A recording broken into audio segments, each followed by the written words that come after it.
Hello friends, welcome to the new episode of my channel. আমি Prince. এখন একটা ব্যাপার নিয়ে কথা বলবো।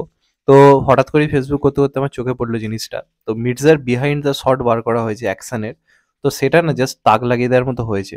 সেখানে তো যে অ্যাকশন ডাইরেক্টর সাউথ থেকে যাকে আনা হয়েছে, তিনি তো নিজের পয়েন্ট অফ ভিউ বলেছেন, কিন্তু আসলে ইন্টারেস্টিং থট জানা গেছে। যেটা জানার পর একটা কথা ক্লিয়ারলি বলা যেতে পারে যে অঙ্কুশদা কিন্তু প্রপারলি মানে জিদ্দার যোগ্য উত্তরসূরি হওয়ার কিন্তু আপ্রাণ চেষ্টা কিন্তু করছে।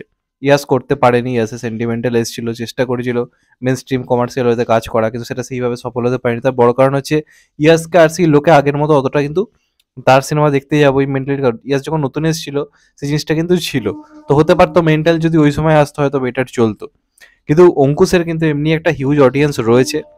অবশ্যই সেটা দেবজিতের থেকে আমি খানিকটা কমই বলছি, কারণ এখনো সেই অ্যাচিভটা এখন অব্দি হয়েছে বলে আমার মনে হয় না। হতে পারে আপনার মির্জা সেটা মানে সেটা হয়তো হবে, আমার যেটুকু ধারণা হওয়ার বিরাট বড় চান্স রয়েছে। একটা হিউজ নিউট্রাল অডিয়েন্সের কাছে আমার মনে হয় অঙ্কুশদা পৌঁছতে চলেছে এই সিনেমাটার মাধ্যমে। তার পেছনে বড় কারণ হচ্ছে প্রথম কথা সিনেমাটার স্ক্রিপ্ট, সেটা বারবার বলছি, এটা একটা ভয়ঙ্কর ব্যাপার রয়েছে। এবং তার সঙ্গে সঙ্গে এখানে আমরা রিয়েল অ্যাকশন কিন্তু দেখতে পেতে চলেছি। একদম তোমরা ঠিক শুনছো, রিয়েল অ্যাকশন। এই কথাটা খুব ইম্পর্টেন্ট। কারণ আমরা বাংলা ইন্ডাস্ট্রির যদি কথা বলি, বাংলাতে মেইনস্ট্রিম কমার্শিয়াল কাজ করার সবথেকে বড় জায়গা হচ্ছে এটা বাজেট, মানে প্রবলেমেটিক জায়গা যেটা হচ্ছে বাজেট। এবার সাউথে বা বলিউডে এই বাজেটটা কোনো ম্যাটার কাজ করে না, কারণ সেখানে প্রচুর টাকা দেওয়া হয় অ্যাকশন দৃশ্য শ্যুট করার জন্য। এবার আপনারা ঠান্ডা মাথায় ভেবে দেখুন, একটা সময় বাংলাতে 40, 45 কোটি, 50 কোটির যে অরিজিনাল সিনেমাগুলো, সেগুলোর যে রিমেক বাংলাতে বানানো হয়েছে, সেগুলো কিন্তু মাত্র 3 থেকে 4 কোটি, 1 কোটি, 1.5 কোটি, 5 কোটি এর মধ্যে। মানে যে সিনেমাটা সাউথে 40, 45 কোটি, 50 কোটি বাজেটে বানানো হচ্ছে, সেই জিনিসটা বাংলাতে বানানোর জন্য বাজেট পাওয়া যায় 1 থেকে 1.5 কোটি, 2 কোটি, 2.5 কোটি, বা খুব বেশি হলে 5 কোটি।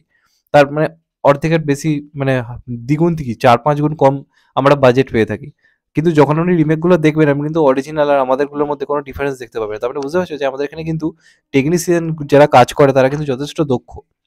এবং এই সিনেমাটার ক্ষেত্রেও কিন্তু একই জিনিস ঘটতে চলেছে। প্রচুর পরিমাণে কিন্তু রিয়েল অ্যাকশন আমরা এই সিনেমায় পেতে চলেছি, এবং কল্পনা করতে পারবে না যে বাজেটের মধ্যে জিনিসটা হচ্ছে, অন্যান্য ইন্ডাস্ট্রিরা এই ব্যাপার কল্পনাই করতে পারবে না যে এত কম বাজেটে এরকম ধরনের জিনিস কিভাবে করা যেতে পারে। তো অঙ্কুশদা কিন্তু নিজের প্রোডাকশন হাউস থেকে এক প্রকার কিন্তু বলা যেতে পারে বড় দৃষ্টান্ত স্থাপন করতে চলেছে। যদি সবকিছু ঠিক থাকে, যদি প্রপারলি জিনিসটা ওয়ার্ক করে যায়, আই থিঙ্ক এটা অঙ্কুশদার আমার মনে হয় সেকেন্ড ইনিংস হবে। কারণ অঙ্কুশদাকে মাঝখানে বাধ্য হয়ে কিছু অন্য ধারার কাজ করতে হচ্ছিল, কারণ প্রপারলি মেনস্ট্রিম কমার্শিয়াল কাজটা বন্ধ হয়ে গেছিল। সেখান থেকে দাঁড়িয়ে একজন করে গেছিল জিদ্দা, তার পরবর্তীকালে আজকে সবাই করছে। তো এই বছরটা এমনিতেই মেনস্ট্রিম কমার্শিয়াল সিনেমা নিয়ে হাইপটা ভালো রকম তৈরি হয়েছে।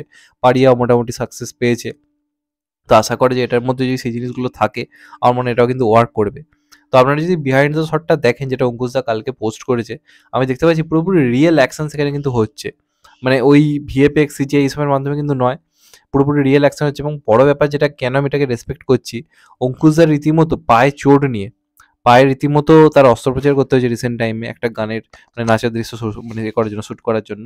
সেটা তো আলাদাই, কিন্তু তার আগে ওই পায়ের চোট নিয়ে রীতিমতো পা ভেতরে চিরখে আছে হাড়, সেই অবস্থায় সিনেমা অ্যাকশন মানে শ্যুট করেছে। তোমার বিহাইন্ড দ্য শটটা দেখলে বুঝতে পারবে যে ওই অবস্থাতেই অ্যাকশন করছে। এবং এতজন ফাইটার নিয়ে রিসেন্ট টাইমে অ্যাকশন হয়েছে বলে আমার তো অন্তপক্ষে মনে হয় না। এবং যারা এই টিমের সঙ্গে কাজ করেছে অ্যাকশন, মানে ভিলেন টিলেন হিসেবে রয়েছে, তাদের সঙ্গে পার্সোনালি কথা হয়েছে, তারা বলছে মানে এমন সেট বহুদিন পর দেখা গেল বাংলা ইন্ডাস্ট্রিতে, যেখানে কাতারে কাতারে অ্যাকশন হিরোদের মানে ভিড়, মানে অ্যাকশন যারা আর কি করবে ফাইটার, এরকম ভিড় বহুদিন। এবং অনেকদিন পর এই ফাইট মাস্টারদের গুরুত্ব যারা রয়েছে বাংলাতে, অনেক অনেক ফাইট মাস্টার কিন্তু রয়েছে, তারাও কিন্তু নিজেদের এই কাজটার মাধ্যমে তাদের একটা বলা যেতে পারে বড়সড় কিন্তু কামব্যাক হতে চলেছে। মানে এখন অব্দি শুধু জিদ্দার সিনেমাতেই তাদেরকে দেখা যায়, কিন্তু এই বছর অনেক অনেক সিনেমা আছে যেখানে আমরা তাদেরকে পেতে যাচ্ছি।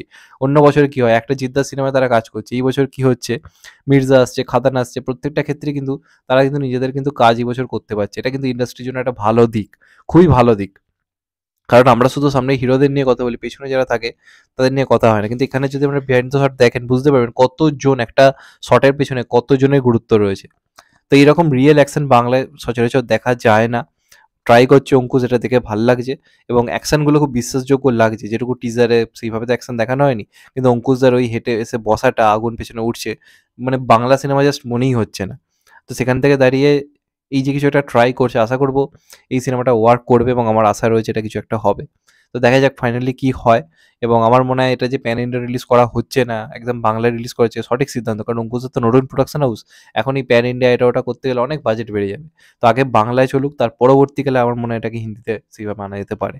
তো দেখা যাক ফাইনালি কি হয়। আমার বিহাইন্ড দ্য শটটা বেশ ভালো লাগলো। পরিচালক নিজেও বলছে যে প্রথমে এমন এমন কিছু অ্যাকশন দৃশ্য ভাবা হচ্ছিল, আমরা তখন ভাবছিলাম যে অঙ্কুশ সেইভাবে তো সে অ্যাকশন হিরো নয়, সে কি করতে পারবে, কিন্তু সেটা এসে অঙ্কুশের এনার্জি দেখে তিনি নিজেই অবাক হয়ে গেছেন। তো দেখা যাক ফাইনালি কি হয়। আমার বিহাইন্ড দ্য শটটা ভালো লেগেছে, তোমরাও গিয়ে অবশ্যই দেখো।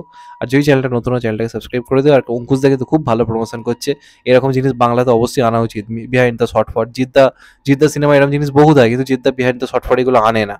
আমরা যদি মানুষের কথা বলি, রাবণের কথা বলি, চেঙ্গিসের কথা বলি, আমরা কি দেখেছেন এই ধরনের ভিডিও আনা হয়েছে? আনা হয়নি, কিন্তু করা উচিত ছিল, তখন আমরা বারবার বলেছি। তো ভালো লাগছে অঙ্কুশ দা এই ব্যাপারটা বুঝেছে, এত আগে থেকে প্রমোশন করছে, এটা খুব ভালো দিক, খুবই ভালো প্রমোশন হচ্ছে। এবার দেখা যাক ফাইনালি কি হয়। তোমাদের এটা নিয়ে কি মতামত অবশ্যই কমেন্ট করে জানাও। চ্যানেলটা নতুন হলে চ্যানেলটাকে সাবস্ক্রাইব করে দিও and get the bell icon. ভালো থেকো সবাই, টেক কেয়ার, নমস্কার, আবার দেখা হবে এখন। তো ভাই সবাই ভালো থেকো, সুস্থ থেকো, নমস্কার, টেক কেয়ার, আবার দেখা হবে।